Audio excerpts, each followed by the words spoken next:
Good Monday afternoon here on Weather and Ag in Focus.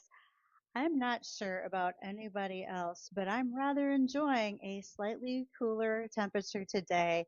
This is Ag Director Bridgette Readel, and I stepped outside today without immediately beginning to sweat. I thought that was a very nice touch, considering what we went through certainly over the weekend. Ooh, also the wind is down. Happy to see that.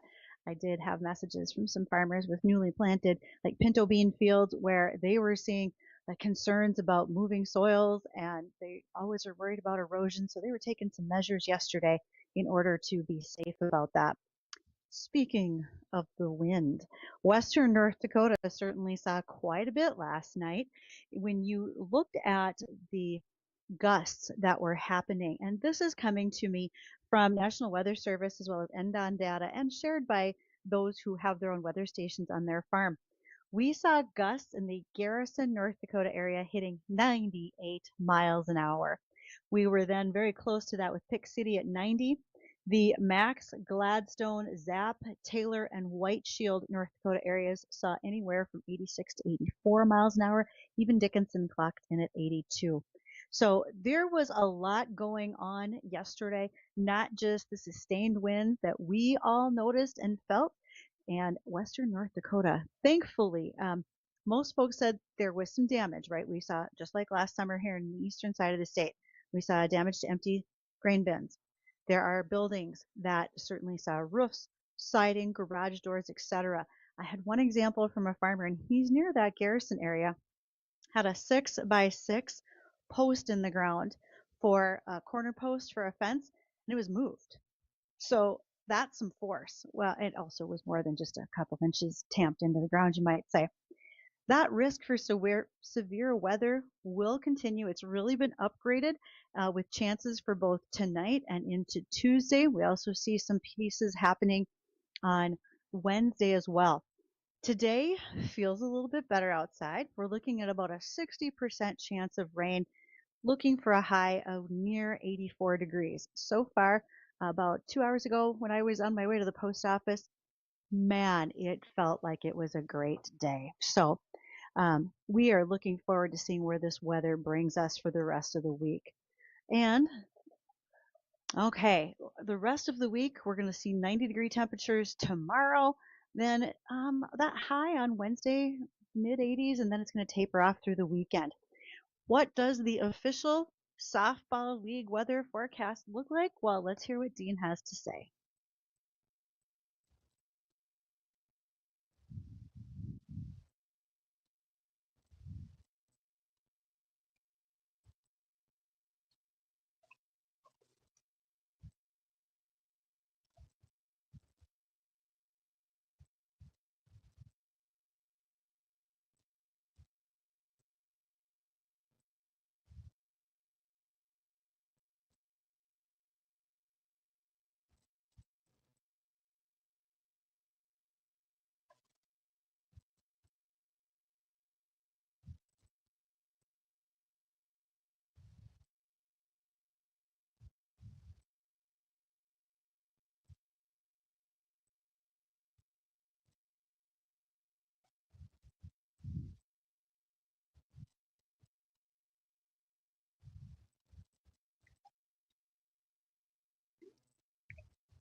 Slight correction from earlier this morning. Some of you may have heard me on an earlier morning show where I'd made mention of the Bushel Buddy Seat Conference starting today.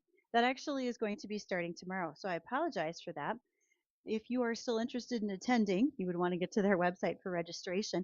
But you'll notice a lot of that activity going on around Fargo throughout Ag Tech Week. We have a number of conferences and events that people are going to be attending. And the Buddy Seat Conference is just one of them. Also tomorrow will be the Midwest Ag Tech Summit, or excuse me, the Midwest Ag Summit. And that summit is being held out at the fairgrounds starting at 8 a.m. There's a chance for you to listen to policy governmental officials, not only from the US, but from Manitoba as well, to share their views and insights with us. After that event, the Buddy Seed Conference will kick off for Bushel. Bushel is the group here in Fargo that has created the app that so many of our grain elevators use. So if you're buying and selling grain, you have a chance to see how much you have purchased, maybe holding in storage. You may be getting back for dollars and cents.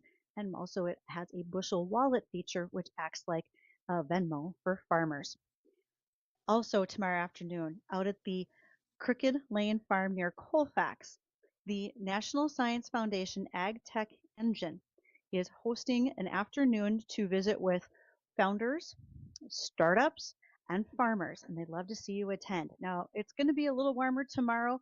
I plan to attend, but dress appropriately if we're out in the field and the sunshine, you might say. But that will be another part of the week kickoff. You'll see me at different things throughout the week, and I look forward to keeping us all up to date on what's been happening, when, and where. For those of you who have questions, curious, you'd like to make comments, let me know how the weather's doing in your neighborhood. You can do that on the JLA Insurance phone line. That number is 701-293-9000. And we thank Nate Thorsrud with JLA Insurance for bringing us that phone line. When you have questions in regards to crop insurance, Nate, well, he's a farmer too, and he would be happy to help answer those questions and how they can apply to your operation. Now, for those watching, thanks for doing that on the Acres TV, YouTube, and Facebook channels, and that's brought to us by Lighthouse Commodities. If you're looking to do some grain trading, Lighthouse Commodities is the expert you should have in your pocket. And you can additionally send me emails, ag@flagfamily.com. I feel like we're rolling through all the housekeeping things today. Something that I saw last night on Facebook, and I want to stop misinformation. And it was the back of a peanut M&M's candy label, candy wrapper. And at the bottom, there was a statement that said this may contain bioengineered food items. Now, the assumption was made that that was about chocolate. And it's not. There is not a bioengineered chocolate. We're not doing anything with that. Bioengineered is a different way of talking about genetically modified organisms, which we can be doing through CRISPR, which is a DNA clipping and cutting, where we're moving the DNA around and doing that gene editing. It can also be done in traditional breeding methods, where we take what naturally occurs in nature, like tolerance to a specific herbicide, and we place it into a different plant. And that's exactly what we've done with plants such as sugar beets and corn. So as you read further on that M&M label, you'll see that two of the ingredients are indeed sugar and corn. And so we do not have a bioengineered cocoa that's available out in the global systems, but the minute amounts of cornstarch that might be used, and in addition, sugar that's being used, would in fact fall under that category. So just want to clear up misinformation that we sometimes hear out there, because again, Facebook can be useful. I have gotten some good recipes from there. I know what my nieces and nephews are doing often, but I might not want to take all my media from there. Speaking of media, just a few announcements for everyone. For those of you who were excited to see Allison Krauss in Union Station at the Blue Stamp Amphitheater coming up on Tuesday, June 18th, that show has changed because of a change in business at Jade Presents. It will now be held at the Shields Arena, and it will be taking place again on June 16th. So again, we're moving that over to the Shields Arena. If you have tickets, existing e-tickets will be transferred to Ticketmaster from where you had them before. Again, the performance originally scheduled on June 16th. All previous issued tickets will remain valid. Doors open at 5:30. The show will begin at 7. As a fan of what was going on in the 90s, I'd go see Allison Krauss in Union Station as well. They'd be worth it. Maybe you want to do something that's more edible during the week of Ag Tech Week. And you can do that because the North Dakota Beef Commission is extending Beef Month and its celebration into June. May is Beef Month, but what is happening on June 11th, brought to us by the North Dakota Barley Council, Beef Commission, and Food Network chef Justin Warner, is called Smoke, Sip, and Sear. And it's learning the art of beef and beer pairing right here in Fargo. If you are interested in attending and would like to register, please go ahead and drop me an email again, ag@flagfamily.com.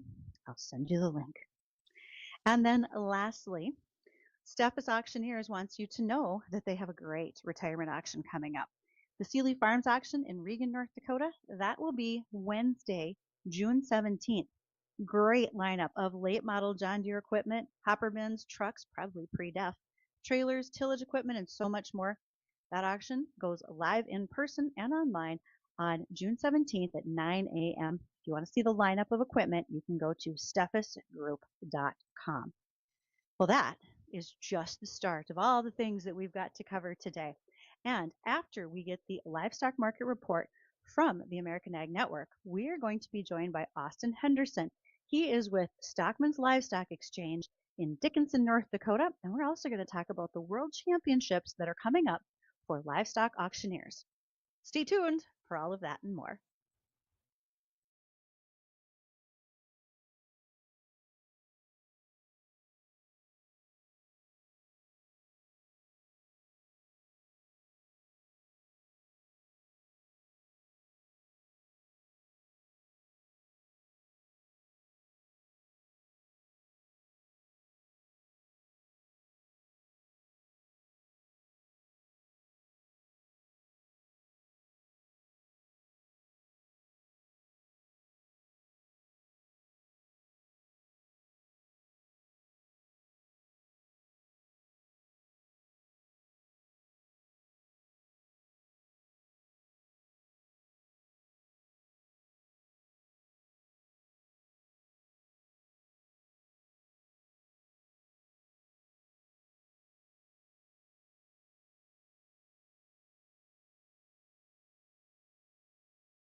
Thanks so much for joining me here on Weather and Ag in Focus.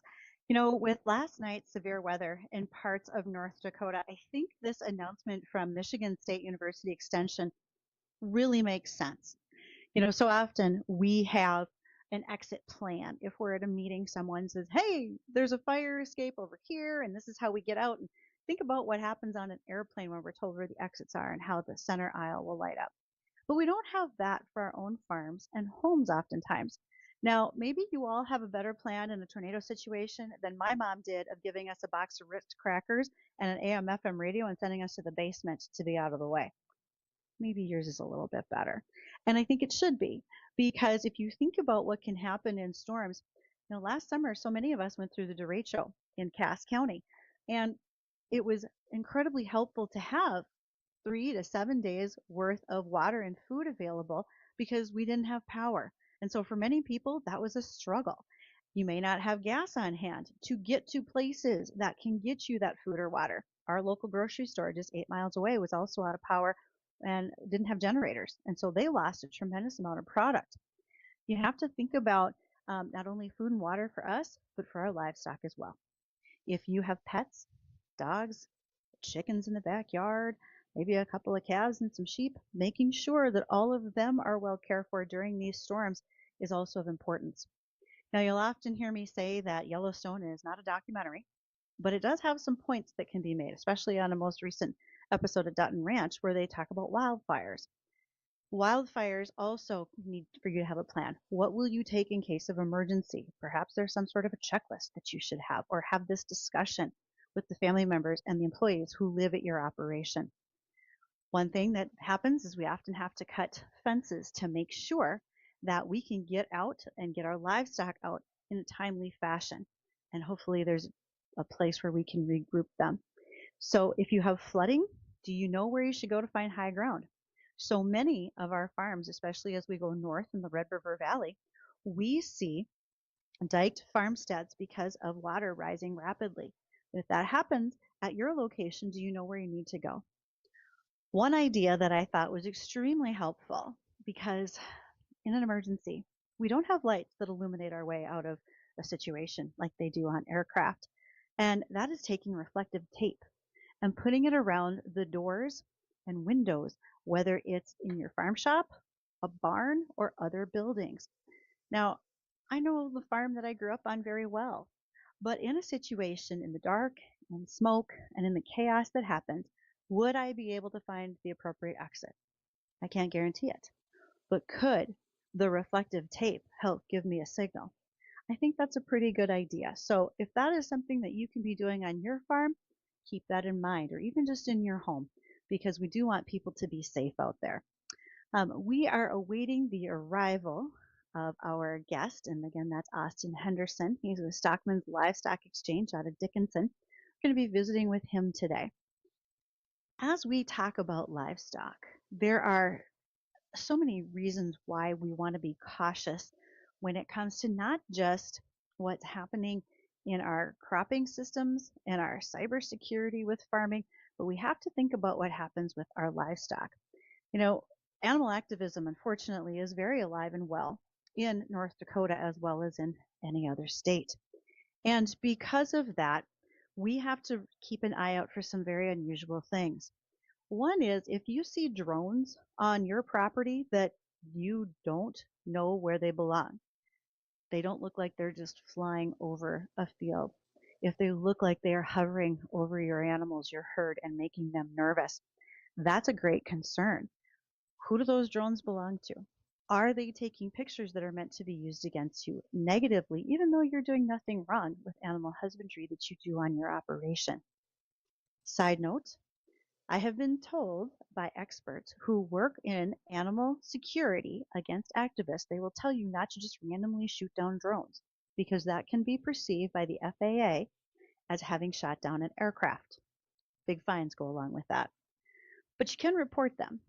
And if you think that your local law enforcement might not be prepared to handle that, have that conversation now rather than later when it's an emergency situation. The global livestock market has the opportunity to continually have a bad perception in consumers' minds. And we don't want that to happen. And we want to make sure that all of our animals are safe and secure. And we don't want attacks from activists.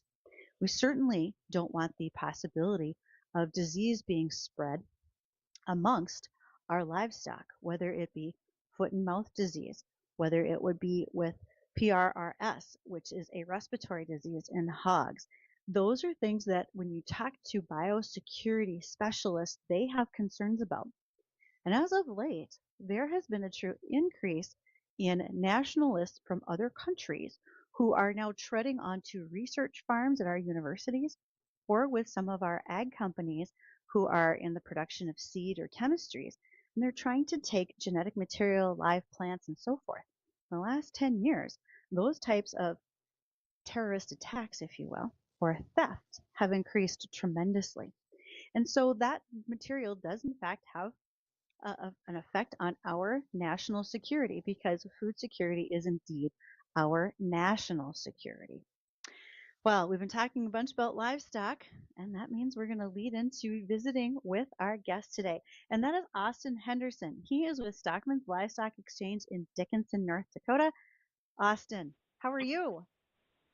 Good, doing real good. Quick question. After all the heavy wind last night, any damage to your business or your operation? Yeah, so as far as the sale barn here itself, we didn't really sustain any damage. We do have some older buildings at our west location. One of them, the roof had come off. Well, it was kind of an older building, so nothing real major. Other than that, a lot of trees. I think we were out of power for a total of about 10 hours. Some people, some people were on a little sooner than that, but I know there was a lot of our producers and customers I talked to this morning, and some lost calving barns, some grain bins. So yeah, there was some substantial damage in certain parts, but we're sure blessed for the rain. We just wish we could get that without all the wind, but I guess we got to take what we can get as livestock producers. Boy, isn't that the truth right now? And there's a lot happening in that livestock world. So, Austin, we have a news break, but when we return, I want to visit with you because a lot of folks realize that they sell their cattle, they sell their sheep, and they go on down the road. But where do they go? What happens behind the scenes and what's going on in the livestock industry to date? Because there's quite a bit as far as the price of cattle and what that's doing in the marketplace for businesses like yours. And also, we want to visit about the upcoming livestock auction world championships that you're going to be a part of. So stay tuned. A lot of great questions with Austin, and we're going to catch up with him in just a moment.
I'm excited to have Austin Henderson joining me today from Stockman's Livestock Exchange in Dickinson, North Dakota.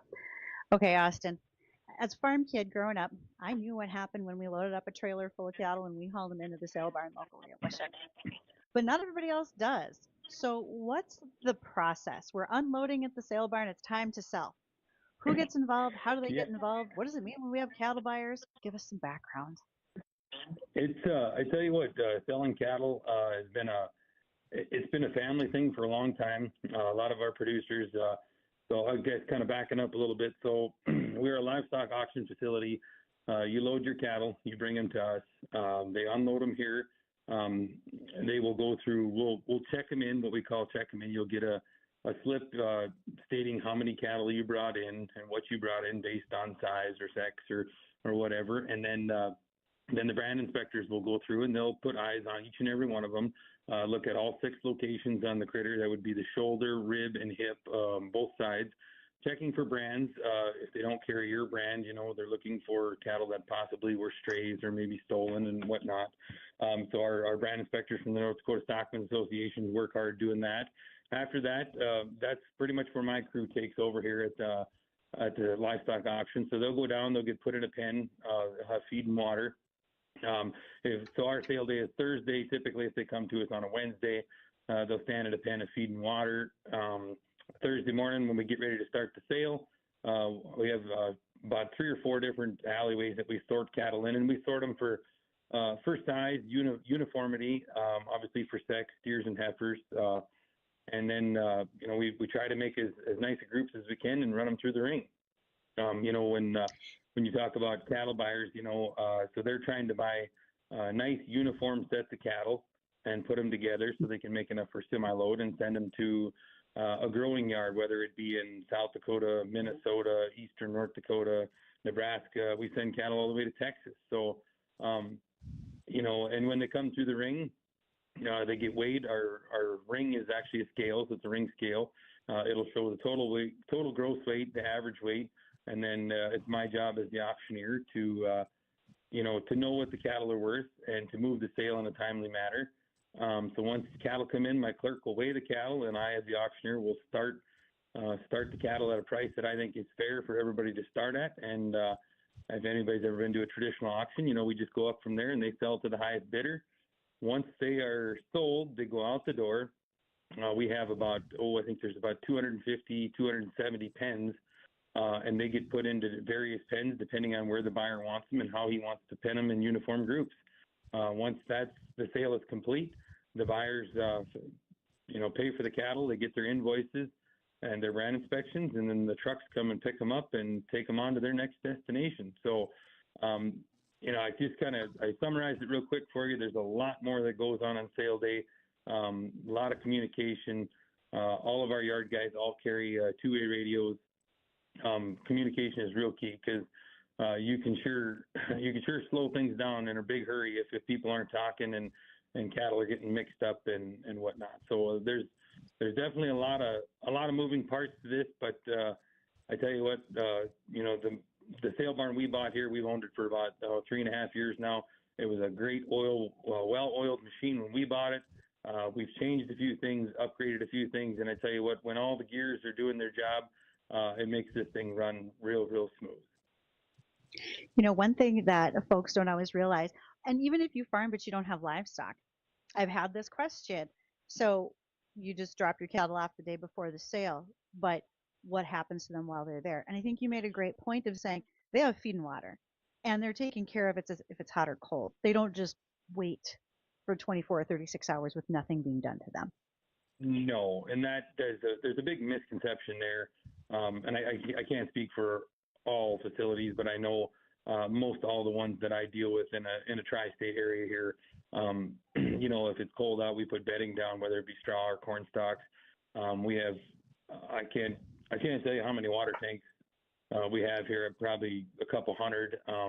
Multiple bale feeders, and we usually have about 1,000 bales of hay on hand at any given time. I usually try to keep our supply pretty good here.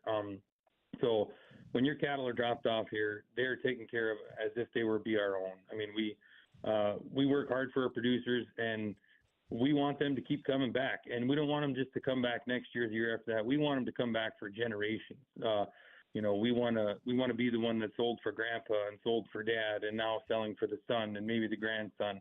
There's a little more to it than just running a livestock auction facility here. We want to do this for generations. We enjoy doing what we do, and when those producers put their trust in you, they're sure going to keep coming back to you.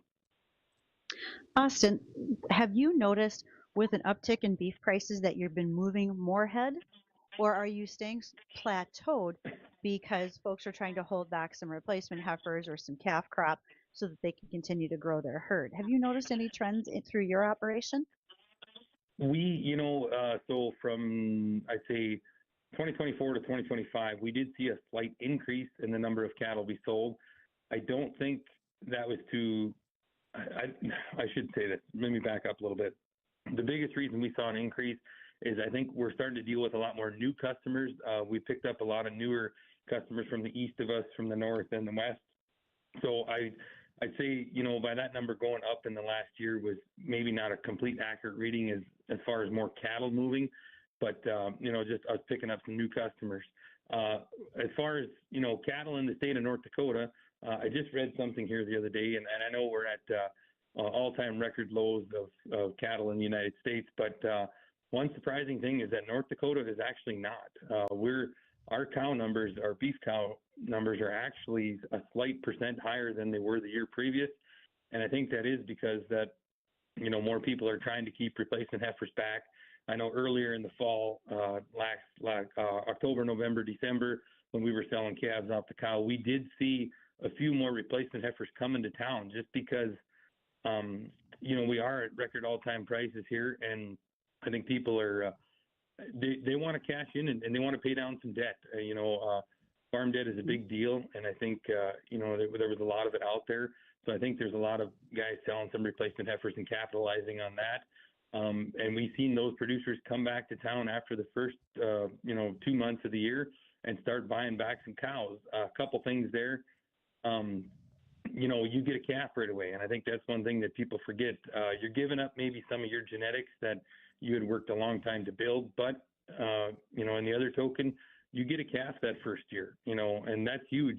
When you're selling, $2,800 to $3,000 steers, and your heifers are bringing $2,500, $2,600, having that extra calf that year and not having to run that heifer for an extra year, that can be a big deal. So we did see a few more replacement heifers move.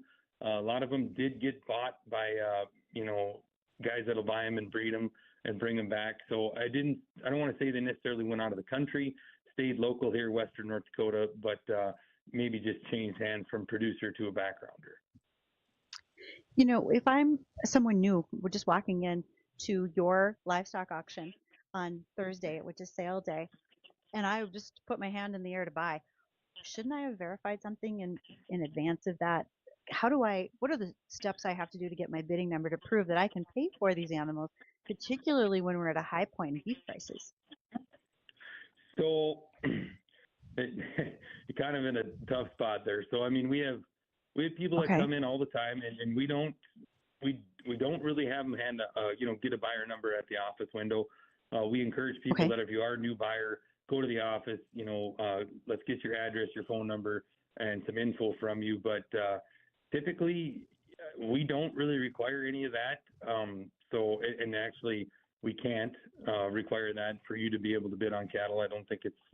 I think there's a P&S regulation. I can't remember exactly how it all works there. But so really, if you are a newcomer and you come in and now if you start buying, a couple hundred head, I'm probably gonna come up and ask you some questions, where you're from, who you buy for, things like that. If you sit and buy, everybody in your ring that day, right? The majority of the people. So yeah, this would cause some questions. Right. And I know we do a couple of things that we implemented. It's been around for a while, but so we do a lot of online bidding. We have what they call Cattle USA, and then also DV Auction is a real popular one. So we have both of those ringside with us there. Now, if you want to register to buy cattle online, you do have to send us a bank letter of credit. And also, we have to get that directly from the bank, and also some wiring instructions and obviously address, phone number, legal name, things like that. So that we do require if you're going to buy online. If you're going to buy in person, we kind of, I guess we just kind of monitor it. If you're going to start buying 3 or 4 semi loads, and I don't know who you are, I'm probably going to be contacting you real shortly. So. I think there's a good reason for that because you are an exchange. Your job is to handle the money between those who are buying and who are selling, making sure that it goes in the right places to the right people.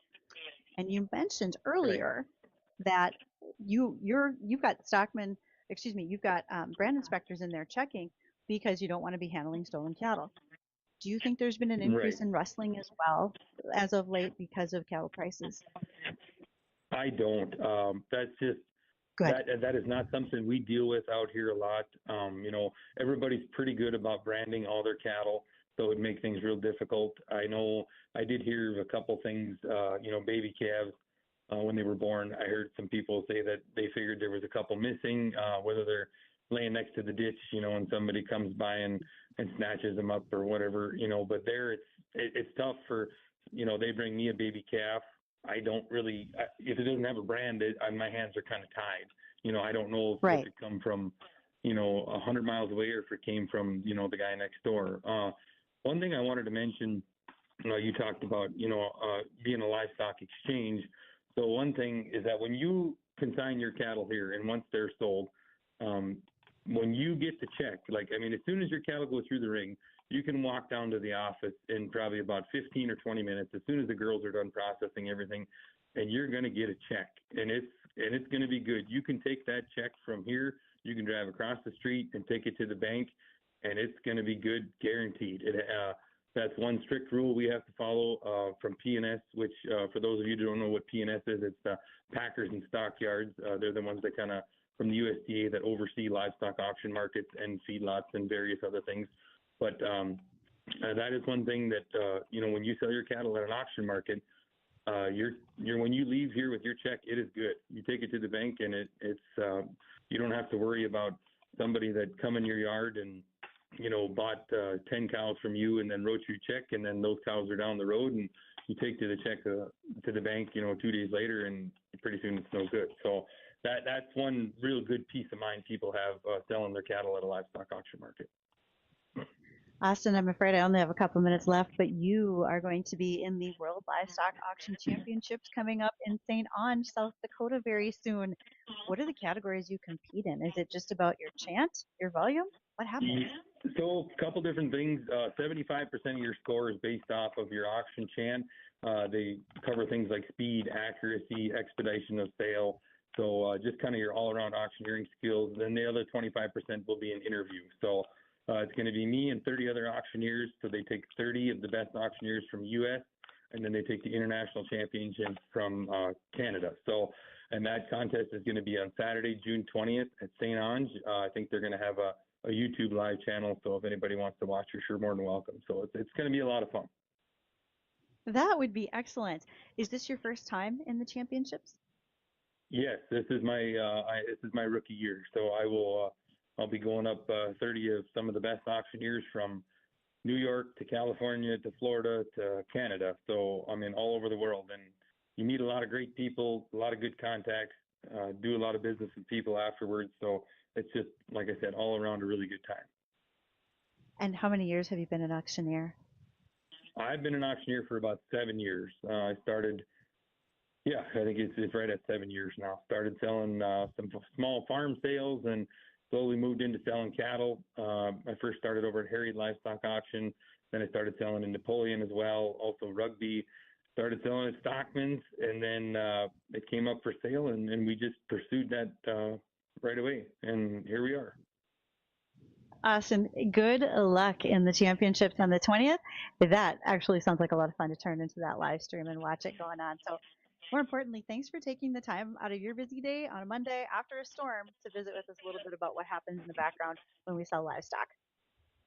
Yeah, no, absolutely. I sure appreciate you guys having me on, and we'll catch up with you a little later. Awesome. When we return, let's touch on the weather that's coming up for the rest of the week and any other headlines we've got for Monday.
folks are often using the term corporate farming, but let's break down what that really means.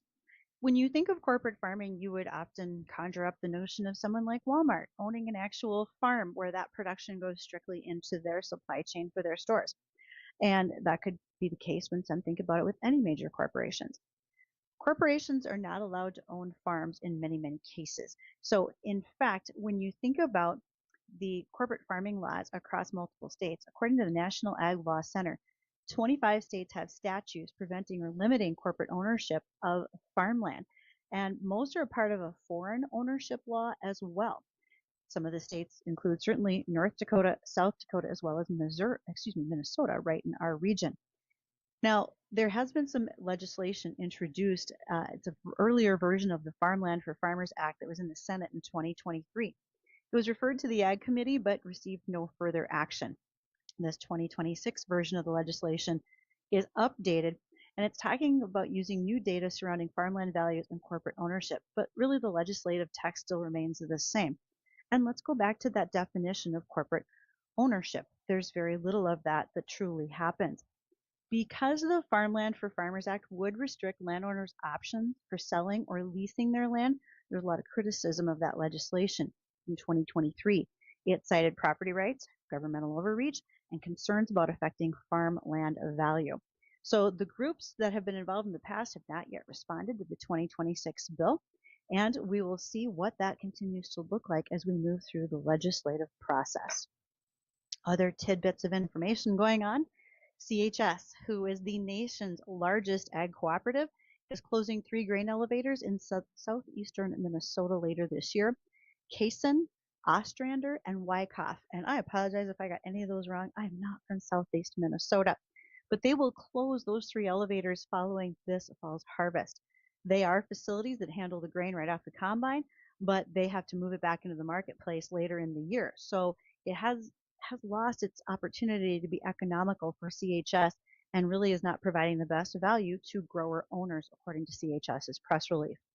Like many large companies, CHS continually looks at their portfolio of assets to determine how the company is positioned in the marketplace and how well they are delivering value to their customers. So that will be one more story to watch throughout the upcoming weeks and many more to come. It's going to be a great week for Ag Tech Week.